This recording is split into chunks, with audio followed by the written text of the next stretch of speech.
Need more help or just want to show your support? Then head over to my Patreon and join my team, where you can get exclusive content like ebooks and bonus plays, as well as early access to my vids and more. Link in the description below. Alright, welcome back YouTubers and Madden fans. This is Madden Money Shot. We got some Madden rosters here. That's right, these are the official rosters from Madden 19. These are the actual players' ratings and rankings going back as far as EA Play. Now, I'm going to say up front, the disclaimer, yada yada yada, this game's not a finished product, blah blah blah blah blah. Basically, these things can change, but that doesn't really matter because we're really just going to get a look at what's inside EA's head. What you're looking at now, even if the roster ratings go up or down or whatever, they're basically giving you an idea of where they're thinking that these players rank. Also, I think it's important to remember that these overall ratings can change based off of your scheme, so we don't know what the scheme is set to. And these overall ratings will change by a few points based off of what your scheme is set to. So with that being said, and now that we got that out of the way, knowing that these are not necessarily going to be the official ratings when the game is released, I'm going to take my time to slowly tear these ratings apart, because some of these are just ridiculous. Like Tom Brady here, this is the first one I see. He's right there, 97 overall. Why is he not a 99? Why is EA consistent? I mean, he was the MVP of the league last year, last time I checked, and the last game he played, he didn't necessarily show, you know, any drop off. The guy threw 500 yards in the Super Bowl. I know they didn't win the game, but to me, he should be a 99. I don't think that I don't even like Tom Brady, but I think it's pretty obvious that he's the best player in the game. Getting into the individual teams, I noticed when I did a video a couple days back, and I'll pop a link for that, that a lot of the teams had really low overalls. The Cardinals here were one of the lowest rated, and it looks pretty accurate considering they only have 4 players that are higher than 80, including the legend Larry Fitzgerald, who had 100 catches last year. I think he led the league, so 85 is a little bit low for him. Chandler Jones also led the league in sacks. But that's pretty much my, impression overall. I mean, a lot of these teams, some of the players seem kind of lowly rated. Joey Bosa, like this guy here, you think he should be a 90 plus by now? I mean, he's one of the best players in the league. I think I saw him ranked like 40th in the top 100 players countdown.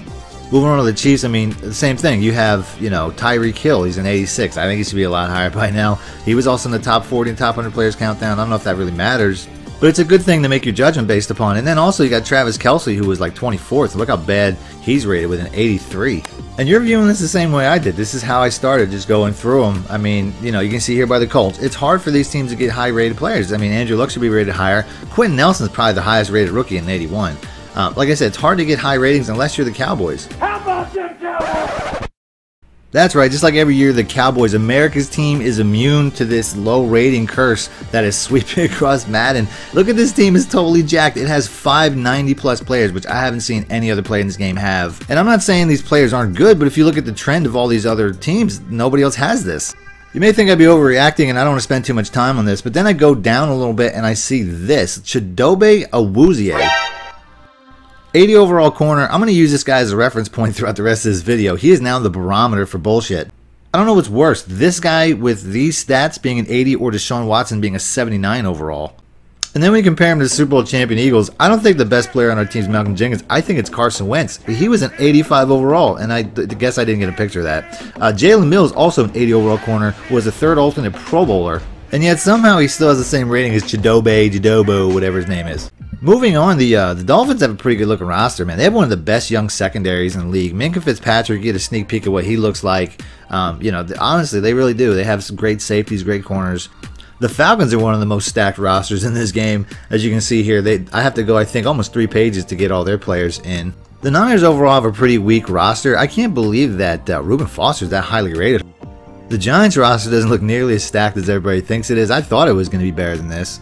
We get our first look at Saquon Barkley, who's a 92 speed. That guy's going to be a monster. 80 overall, same as Adobe Chobe. And then Eli Manning rocking the embarrassing 76 overall. Good lord.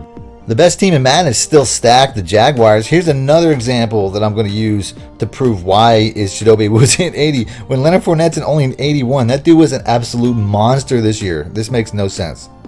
Jets are pretty terrible. They have a single 90 overall player? No. Moving on to the Lions, we finally found somebody that unseats Chidobe Awuzie, and that's Amir Abdullah. This guy right here, 82 overall, despite the fact that he's never rushed for more than 500 yards in a season. This guy has more career kick return yards than rushing yards. And then Aaron Rodgers, towering over his teammates, is a 99 overall. The closest guy on his team is an 88, his left tackle. The Panthers' ratings are absolutely broken. Cam Newton, 82? Either him or Kuechly is the #1 player on that team. I don't even understand that. I mean, he is just criminally underrated. But then again, so is the whole team. I still think Gronk and Brady should both be rated higher. And Julian Edelman in 84? I mean, I know he missed a year, but come on. The Raiders are a little bit in the opposite direction. How is Jordy Nelson the second best player in that team? The Packers didn't let him go because he was still good. I mean, he might be, but I don't think that they would have wanted to piss off Aaron Rodgers if they didn't have a reason. And then we finally get to the Rams. This is the team that when I broke news that they were 80 rated overall team, it sounded ridiculous. They were the 11th highest rated team. Now you look at the player ratings and you know that isn't true.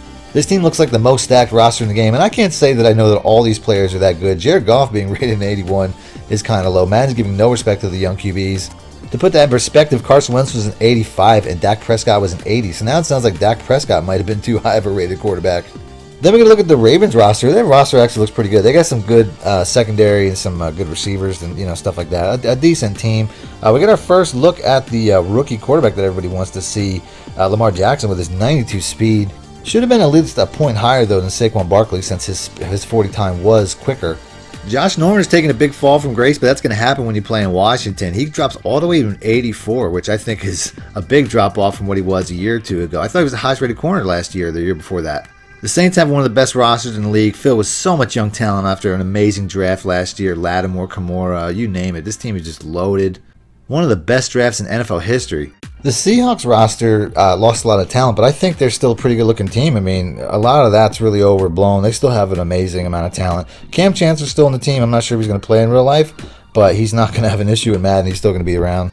Same thing with Ryan Shazier in Pittsburgh. He's still on the roster, so we're still going to get to enjoy using him, even though he's technically long shot maybe to play again. Some pretty good, the Pittsburgh Steelers are also one of the best teams in the game. I think the Texans have a real shot to be. They have a lot of great older talent like J.J. Watt and, Hopkins and stuff like that. They added Tyrann Mathieu. They have a good young core on the offensive side too. Same can be said for the Titans. I think Malcolm Butler should be a higher rated player. Kevin Bayard, however you say his name, should be too. Led the league in picks last year, but I guess that means nothing to EA. Then you get to the Vikings. Their roster hasn't really changed too much. They added a quarterback, but the team's pretty much the same here. So that's it. That's the vid. If you guys want me to keep you up to date with more of this stuff, Madden 19 news, hit the like button. I'll do that. Other than that, thanks for watching. Madden Money Shit out.